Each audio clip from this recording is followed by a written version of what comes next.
Good evening. Welcome to WSBI, your resource for success podcast program, where you get to meet inspiring women-owned businesses from across the country. And now, for your host, Kimberly McElmore.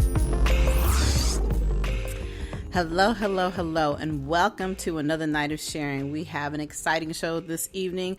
With us, we have Joan Thaxter-Randall, author, speaker, personal development coach, and founder, CEO, and owner of Joan T, Randall Enterprises, LLC. Welcome, Joan. Thank you. It's so exciting to be here. I am so excited too. We met several months ago, and now I finally have you on my platform, so I'm thrilled. Just Me thrilled. Too. I love it. I'm excited. It's a great thing. It is. And, like we talked a few minutes earlier, that there's a lot of things that have changed in the last 5 months. So I'm real excited for you to be able to share this information with my listeners. But before we go down that path, what I would like for you to do is just tell the listeners a little bit about yourself personally before we jump into all the business stuff. All right. Awesome. And thank you. I am, as Kimberly said, Joan T. Randall. I am a speaker, 4-time best-selling author, and a transformational coach. My passion and my purpose is to help women activate success. So that means taking them from broken to brave, victim to victor, survivor to thriver, and stuck to success, so that they can operate in their personal power and live a life of victory. All right. That's awesome. So why don't you tell listeners actually where you are from, though? Because you have a beautiful accent, and I know that the listeners want to know where you come from originally. Absolutely. I am from the beautiful island of Jamaica. Yeah, man. I had to put that in there. Awesome. You see, it's all coming out even more. See, I got you started. All right.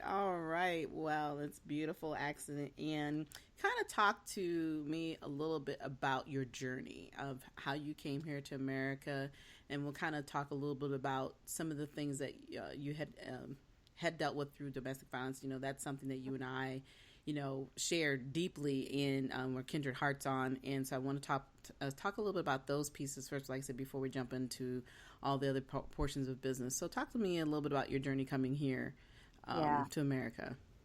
I remember just being so young and naive and just think that the United States of America was the land of milk and honey. It was the promised land. It was the land of everything. It was heaven.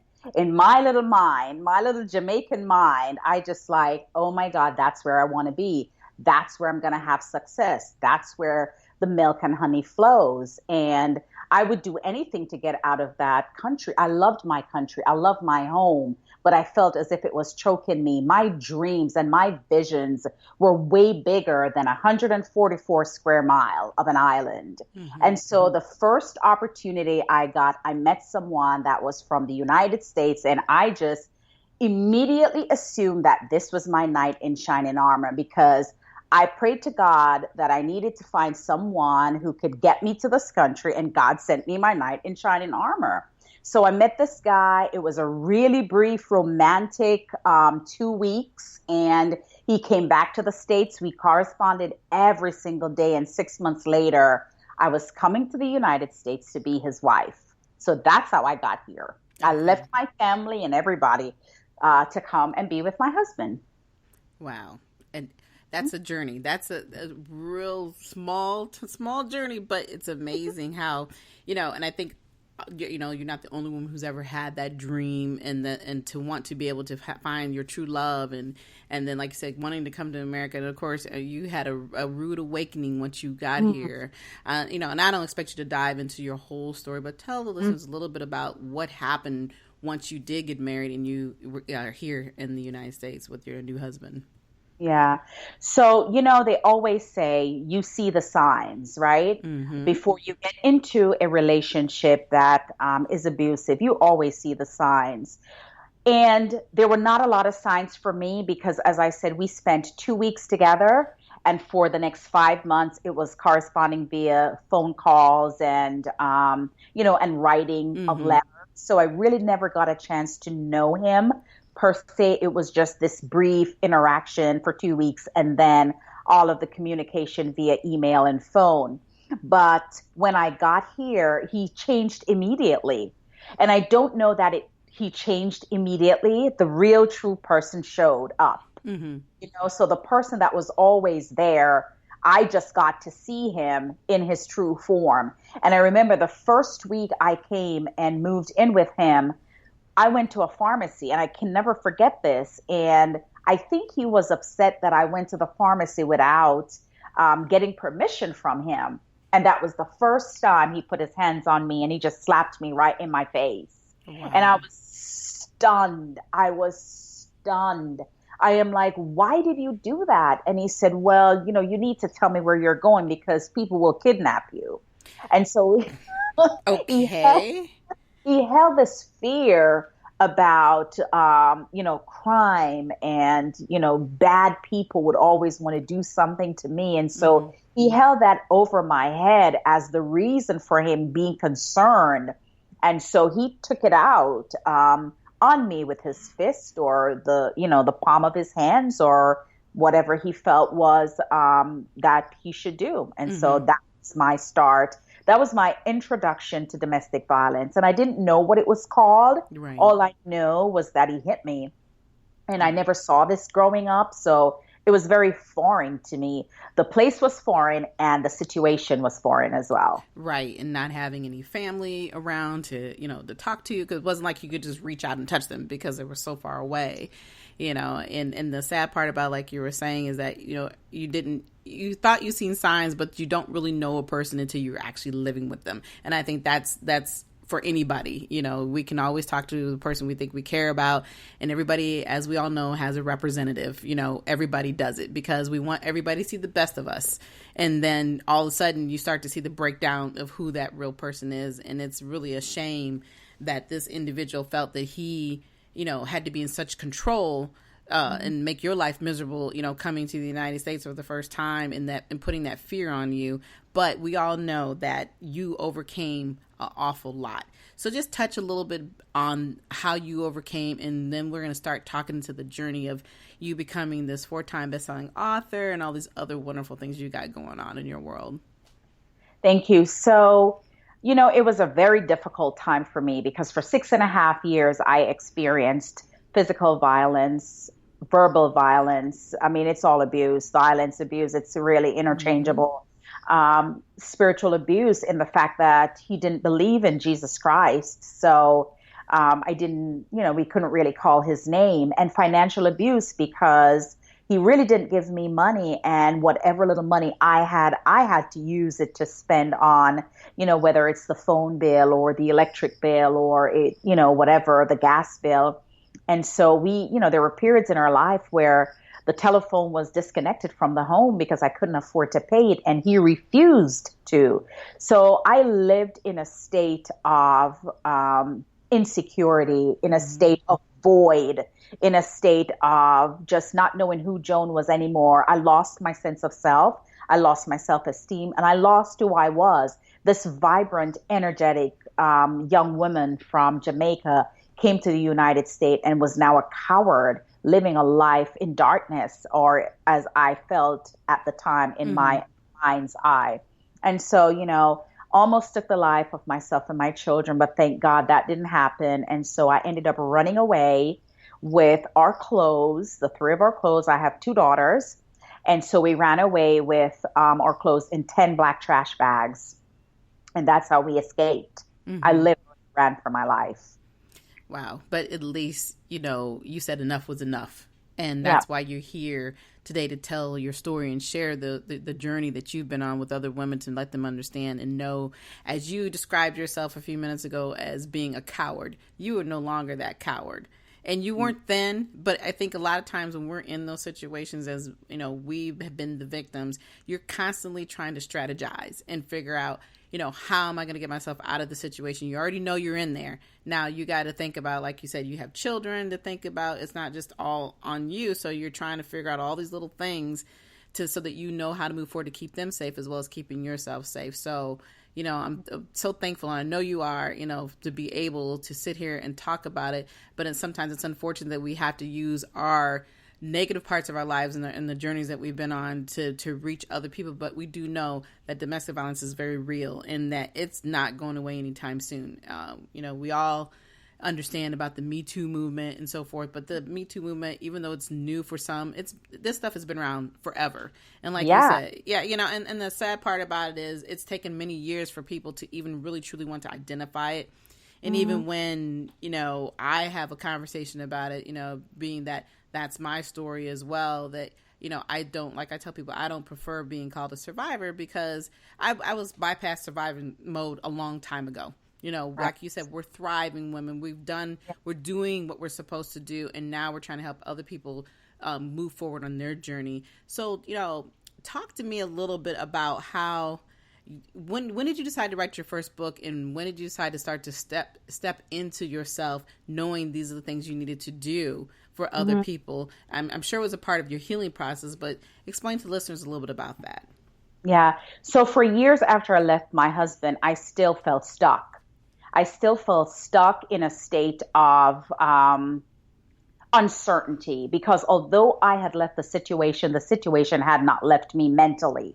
So I was still stuck in a void. I was stuck in my what's next, and I did not know what that was. Because what domestic violence does, the person who is the perpetrator, he uses power and control to run your life. And so it's almost as if you take your power and you give it to them. So you no longer have ownership of your power. You gave it to the person that was controlling you.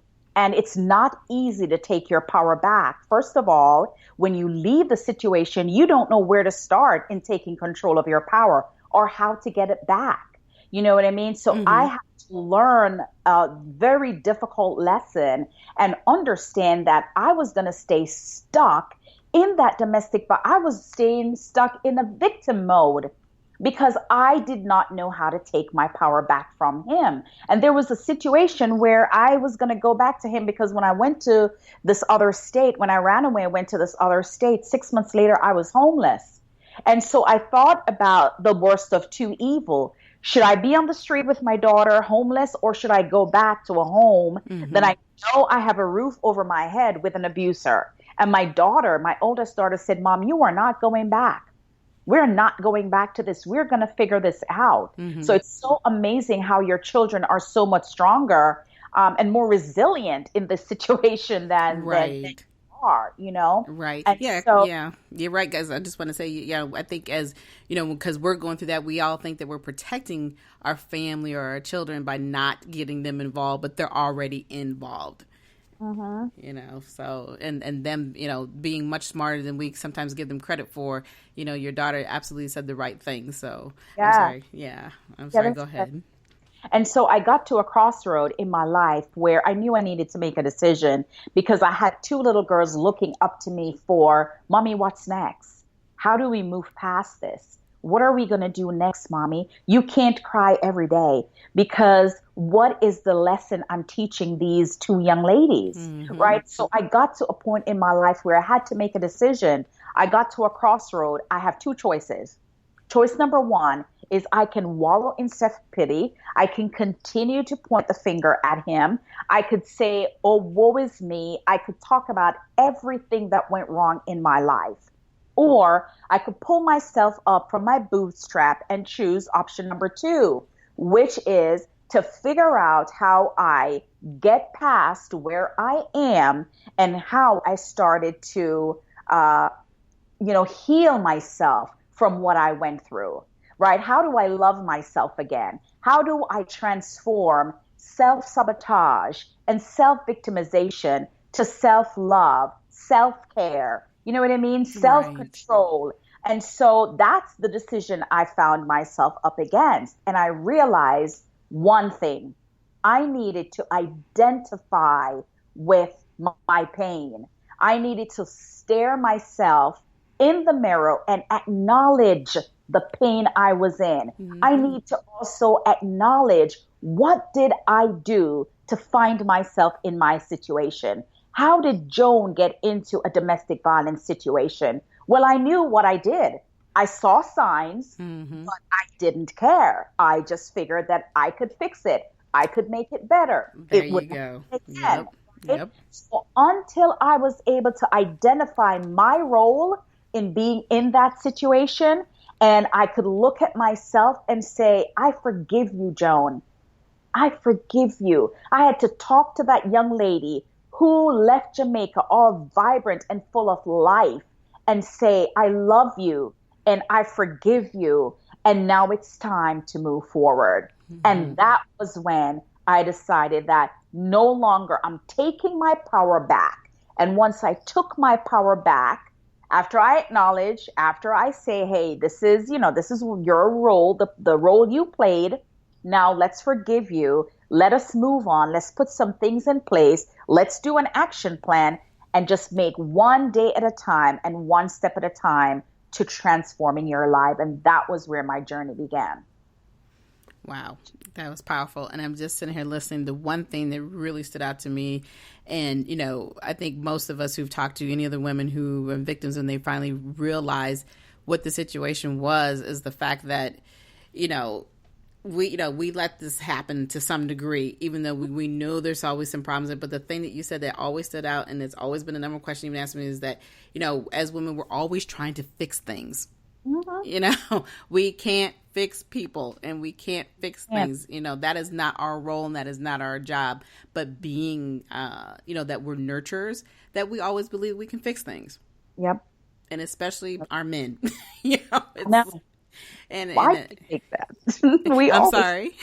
I'm like, we always think that. We always feel like, okay, we're the pretty ones. We are the ones that, we are the special ones. All the other ones, the past, his exes, weren't as special as us. So we will get in there and fix them, wrong. Right. And unfortunately, it teaches us a lot about what you can and cannot do. But like you said, it also gave you an opportunity to look at the mirror and say, hey, this is what I've done. Now, it's time to forgive myself and it's time to move on. So when you moved on, and as you can see, you have flourished and, you've always been this beautiful woman, but you have truly blossomed. Talk about you being this 4-time best-selling author. Talk about a couple of your books. Okay. So I went through this whole process with identifying where I was wrong, then increased in self-awareness, self-love, self-confidence. Then I started igniting the purpose that God placed in me because I knew that there was something in me that needed to get out.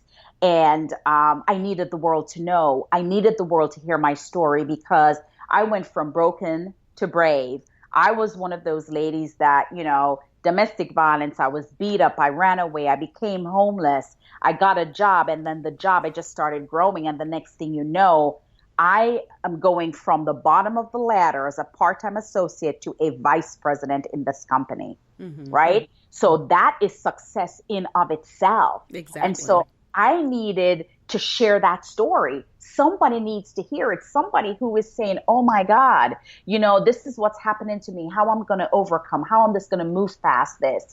This is a girl that came from a totally different country, and came here in an abusive relationship and just has gone through so many ups and downs and adversities. So I wanted to share my story to encourage others that there is a way out and there is hope. You just have to believe and have faith. For me, faith was my basic foundation.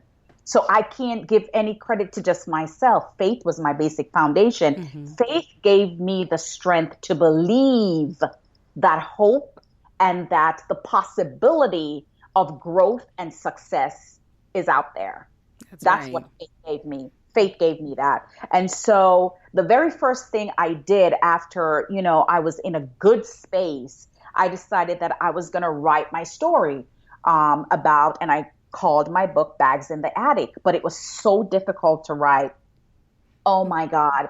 I just couldn't write. Every time I sat down to write, because there was a moment in time when I tried to take the life of my children. And every time I think about that moment, it breaks me. So I keep putting down the book. But in that moment, in my prayer time with God, he said to me, why don't you do what you've always done? I always kept a journal. So a lot of things I remembered from what happened to me was because I was able to go back to my journal and read it.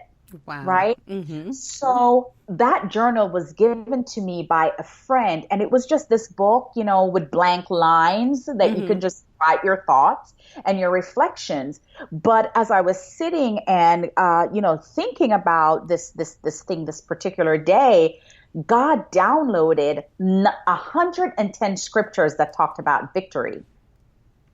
And I jumped out of my bed and I'm like, oh my God, this is powerful. I'm going to just write down all these scriptures. So I started writing all the scriptures, right? And reading them. And I noticed they were comforting scriptures for me. And it talked about hope. It talked about victory, it talked about peace and all of that. And I said to myself, I need to put this in a book, because if that lady who had given me this journal, if that journal had a devotional included, I would have been able to have peace through my storm, Mm-hmm. right? Because it would allow me to read a scripture, it would allow me to say a prayer, and then I would be able to write. So the thought came to me, maybe I just need to put a devotional and a journal together and call it a devotional journal. And Mm-hmm. I'm like, that is such a silly idea. Nobody's going to buy that, but I did it anyway.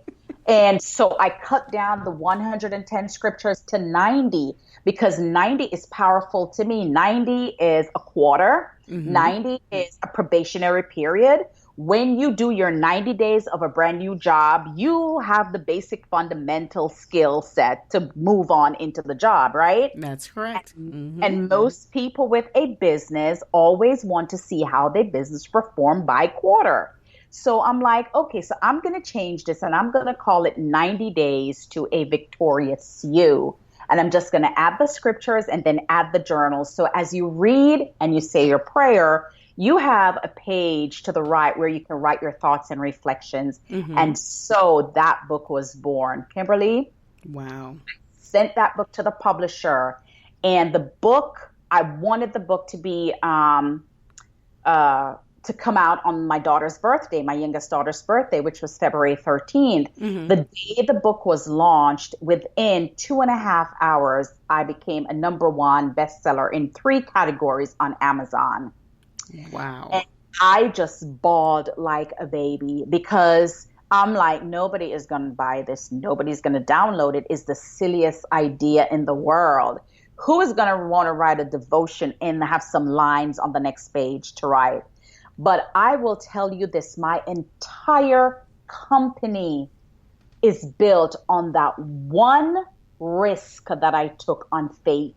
Mm-hmm. That my coaching program is on my entire company, Victorious You, is based on that book, which just goes to show when you step out on faith, God rewards your faithfulness 100-fold. And that's Absolutely. what happened. Mm-hmm. Absolutely. Wow. That's amazing. I love that how the story is transitioning.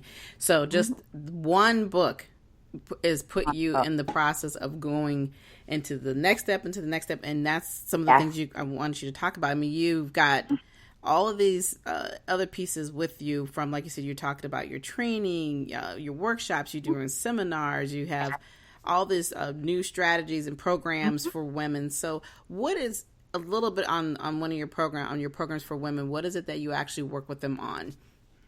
Okay, so I have a personal development program, which I love. It's 6 weeks. The first 5 weeks is the module, and then the 6th week is an assessment week, which allows you to make sure that you understand the content. Mm-hmm. And it's broken out, in 5 different weeks, and it's 5 I's. So week 1 is identify, and that is really just going to the core of who you are and understand what are your pain points and what is down there that's deep in your soul that you need to come to terms with so that you can acknowledge and that you can start to grow. The second week is called increase. And this is where you start to understand yourself more. You start to love on yourself. You're doing your affirmations because you understood what kept you stuck or what kept you in a pain position for so long. And now that you understand that and you're forgiving yourself, now you're increasing self-love, self-confidence. The third week is ignite, fueling the fire that burns the passion deep down. We were all given gifts and talents from God. So what is that gift? How do you find it? How do you know what your purpose is? And we just talked about passion and purpose, and you can have both, and they are totally different. They are not one in the same. So we go through that. Then the fourth week is about inspire. You have to be able to inspire yourself so you can inspire others. Mm-hmm. And nothing is more beautiful than when you take your power back and you can stand and look at yourself in the mirror and say, I am bold and I am beautiful. I am a queen and I can do all things through Christ who strengthens me. And then week 5 is about implementation. Now that you know what your passion, your purpose is, how do you create that into a product or a service that you can share with the world? Because what God gives to us, it's not for us, it's for someone else and to help someone else. That's so right. That is really my program. Yeah. In 2 seconds. Yeah.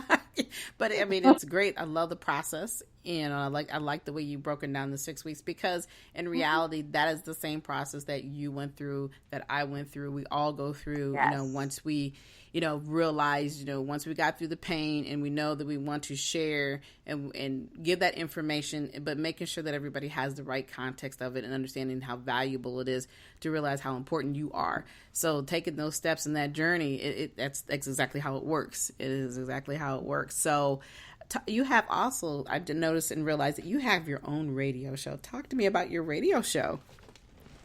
Well, it's called Survive to Thrive, and I have not been doing a lot with that these last few months, but I loved it. It was called Survive to Thrive, and all it was a show to just talk about women who have gone through difficulties and adversities. Mm-hmm. Domestic violence is my platform, but it's not the only thing that I discuss. I discuss brokenness, women that may have lost a child, women that may have not been able to have children, people that have gone through broken marriages or the death of a loved one or a difficult disease. That all sometimes can cause, a woman to be broken. So those were the topics I discussed, and I would have guests on every week, and we would just talk about, how were they able to overcome some of the difficult things that they have gone through. But I loved it. I absolutely love it. And I'm actually working on another radio show that will be coming up in the fall. So I'm excited about that as well.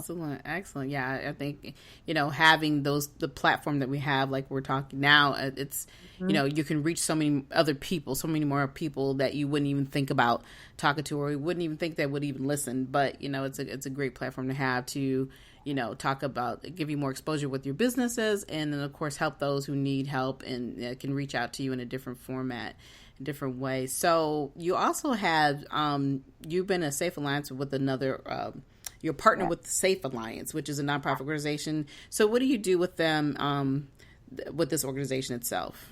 So I love Safe Alliance. Safe Alliance is my charity of choice. Mm-hmm. They are a women's and children domestic violence shelter nonprofit organization here in Charlotte. And literally what they do is, they allow people to stay there that are in dire domestic violence situation. It started with like a 17-bed shelter. And when I was in my corporate job, we were able to donate a substantial amount of money every single year to this, to Safe Alliance. Mm-hmm. And they were able to rebuild their shelter. So they went from a 17-bed shelter to a 67-bed shelter. So they got the opportunity to be able to house more women and children, up to like 105 people. Mm-hmm. Women and children can be in the shelter at any time. So it just allowed them to be able to service more people that needed help. I also do a program once a quarter called Thrivers Talk and Tea, and it's a domestic violence brunch and workshop. And what I do is have someone from Safe Alliance and the community support services here in Charlotte that deals with domestic violence to come in and train. So when you come to those Thrivers Talk and Tea brunch workshop, you're not only having brunch and talking about, how we can provide grassroots support in the communities to bring awareness, education, and resources in the local community so that they recognize domestic violence for what it is and can do if they see it happening. So I'm not the only one that's speaking. I have the expert that are coming, that are, the expert in the city, that their job, their sole responsibility is to create opportunities and workshops and training and things that they can do within the community to bring awareness and, eradicate this epidemic. Absolutely, because like I always talk to people, and my biggest conversation is that domestic violence doesn't happen just in October, and I know that's the big month for awareness. But this is something that has to be talked about every single day.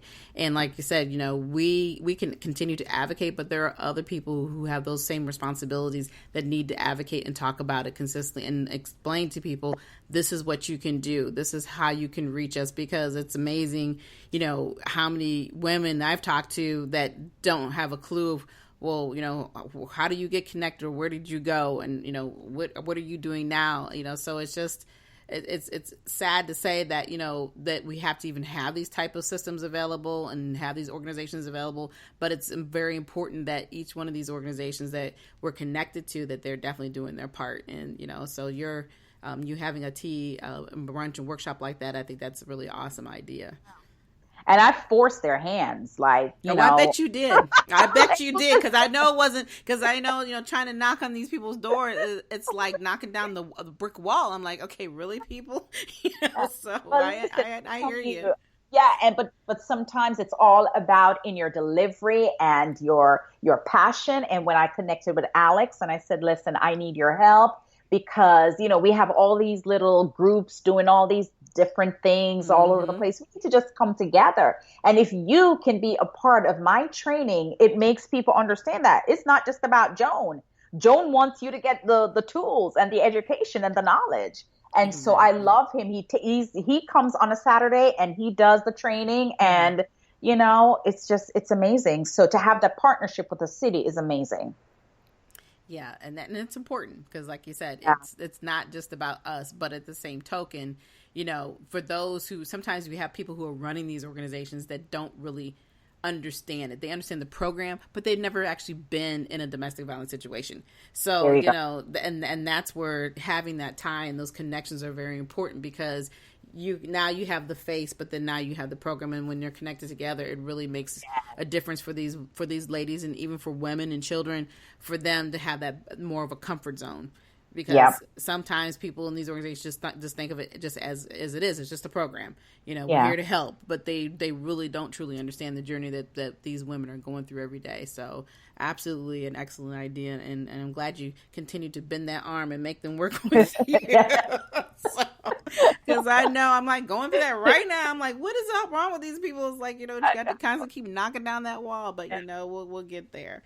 So just a couple more questions before we close out. Sure. If you had one piece of advice to give to any lady who would like to start their own business, what would you give them?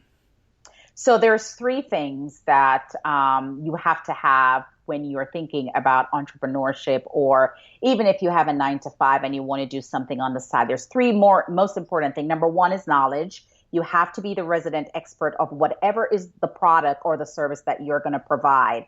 And if you feel as if you don't know it well, take some classes, get involved in communities that people are doing the same thing, and you become the resident expert. So that's number one. Number two is access. There is nothing like access. So network to be able to increase your net worth. So find the right community, find the right networking event, make sure you're getting into places like conferences that is dealing with the subject matter that you want to be involved in, and just being in the room. There is nothing like being in the room and having the access to be able to move forward. And then third and not least, community.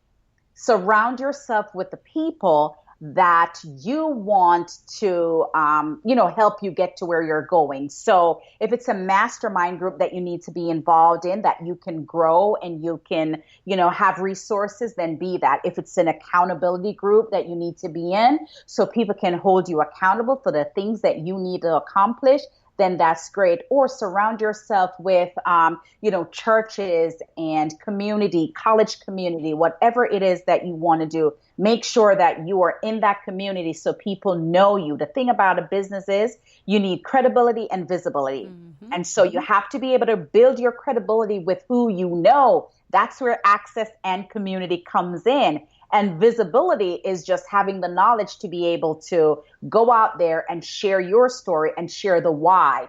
People do not buy the what. When you are in business, you are selling your why, not your what. Once people connect to your why, they will buy the what. Trust me. Mm-hmm. You're right about that. Absolutely. So on that note, can you tell the listeners how they can get a hold of you? Absolutely. I am Joan Thaxter-Randall on Facebook and Joan T. Randall everywhere.